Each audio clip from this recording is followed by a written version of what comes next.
শুক্রবার বিশ্ব তামাকমুক্ত দিবস হিসেবে পালন করা হয়। 1987 সাল থেকে 31শে মে দিনটিকে বিশ্ব তামাকমুক্ত দিবস হিসেবে উদযাপন করা হয়ে আসছে।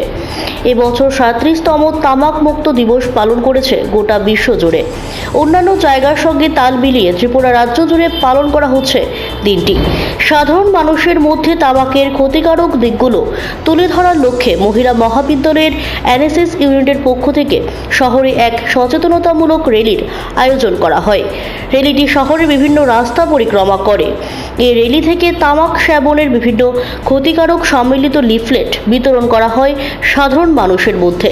পাশাপাশি তামাক সেবন বর্জনে সকলকে এগিয়ে আসার আহ্বান জানান এনএসএস ইউনিটের ছাত্রীরা। সেদিনের এই কর্মসূচি সম্পর্কে কলেজের এক ছাত্রী সংবাদ মাধ্যমকে বলেন, তামাক সেবনের কারণে প্রতি বছর সারা বিশ্বে 80 লক্ষ মানুষের মৃত্যু হয়। এছাড়াও তামাক সেবনের ফলে সমাজে বিভিন্ন ধরনের নেতিবাচক প্রভাব পড়ে।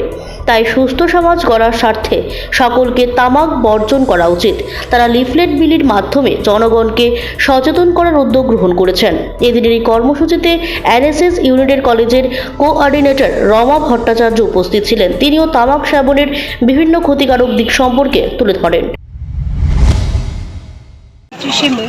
প্রতি বছর 31শে মে দিবস তামাক বিরোধী দিবস আমরা পালন করে থাকি। সেই জন্যই পালন করে থাকি যেহেতু এত বিশ্বের মধ্যে এত তামাক বেড়ে গেছে, তামাক শ্রবণরা বেড়ে গেছে। না হলেও আমাদের পুরো বিশ্বের মধ্যে 80 লক্ষের উপর মানুষ মারা যাচ্ছে সেই তামাক শ্রবণের জন্য। তাই আমরা আজকে এই অ্যাওয়ারনেস প্রোগ্রাম করছি যাতে করে মানুষকে আমরা সতর্ক করতে পারি। সেই জন্য এই আজকে অ্যাওয়ারনেস প্রোগ্রাম আমরা এনএসএস ইউনিট থেকে করছি। মানুষকে কি বোঝাচ্ছেন? সেটাই বোঝাচ্ছি যাতে মানুষরা তামাক সেবন থেকে বিরত থাকে।